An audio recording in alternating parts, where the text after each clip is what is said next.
Hello lovely student, this is Aadhya. Welcome back to the channel. आज हम start कर रहे हैं 9th क्लास की मैथ्स एक्सरसाइज 7.3 का क्वेश्चन नंबर 2। इस क्वेश्चन में हमें फिगर बनाकर नहीं दी गई है, हमें फिगर जैसे जैसे क्वेश्चन को पढ़ना है वैसे वैसे फिगर को बनाना है। AD is an altitude of an isosceles triangle ABC in which AB is equal to AC। हमें एक आइसोसेलेस ट्राइंगल लेना है। ये आपकी एक्सरसाइज 7.3 है 9th क्लास की। हम एक ट्राइंगल बनाएंगे जो कि आइसोसेलेस होना चाहिए, और उन्होंने हमें बता भी दिया था कि AB और AC इक्वल है, और AD इसका एल्टीट्यूड है। एल्टीट्यूड का मतलब परपेंडिकुलर है, ये यहाँ पर 90 डिग्री का एंगल बना रहा है, और इसका नाम D है, AD। शो दैट, यानी कि फिगर हमारी कंप्लीट हो गई है। हम गिवन में लिखेंगे, और मैं बता दूंगी आपको क्वेश्चन नंबर 2 है। गिवन में हमें सबसे पहला पॉइंट लिखना है ABC is an isosceles triangle with AB is equal to AC। Second point, AD जो हमारा एल्टीट्यूड है वही परपेंडिकुलर भी होता है, एल्टीट्यूड को ही परपेंडिकुलर कहते हैं, और ये उल्टा T से इसका सिंबल बनाया जाता है। टू प्रूव, हमें क्या प्रूव करना है? पहला पॉइंट, AD बाइसेक्ट्स। बाइसेक्ट्स का मतलब होता है दो इक्वल पार्ट्स में डिवाइड करना।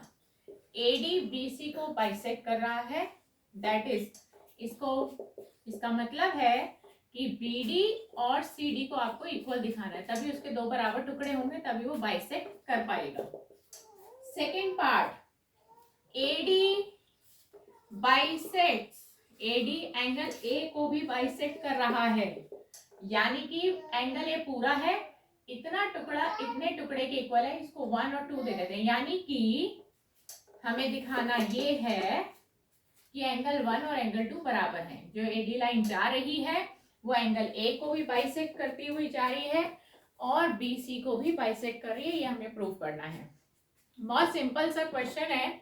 हमें क्या करना है, इन दोनों ट्राइंगल्स को कॉन्ग्रेंट कर देना है जो हमें दिखाई दे रहे हैं।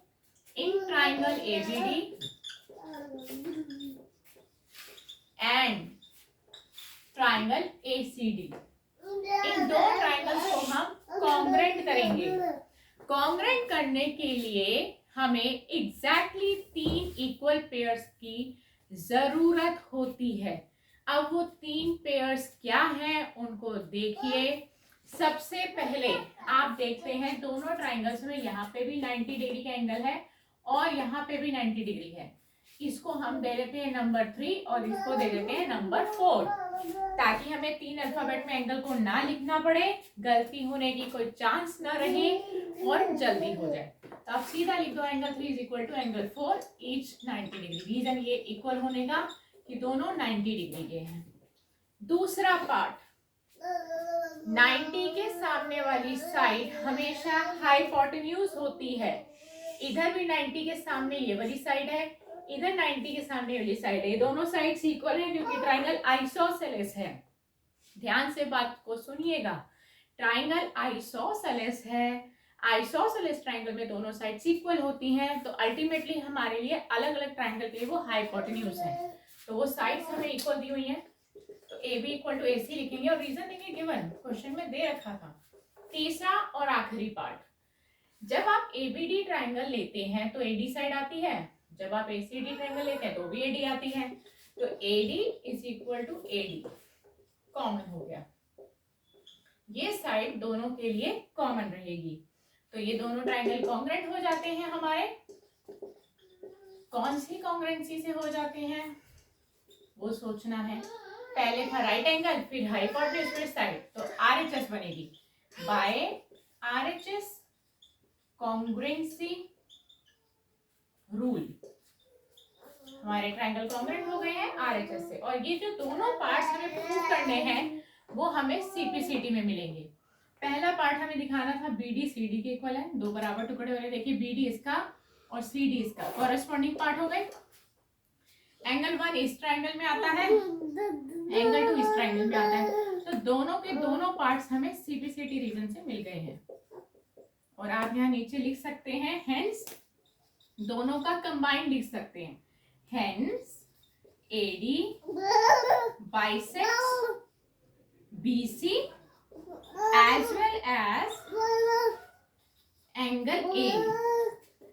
AD क्या कर रहा है, BC के भी 2 बराबर टुकड़े कर रहा है और एंगल ए के भी 2 बराबर टुकड़े कर रहा है। और हमारा क्वेश्चन कंप्लीट हो गया। तो बहुत ही सिंपल क्वेश्चन था, सिर्फ कॉन्ग्रुएंसी से ही हमारी जो टू प्रूव है सॉर्ट आउट हो गया है। नेक्स्ट क्लास में नए क्वेश्चन के साथ आपसे फिर मुलाकात करेंगे। Goodbye friends.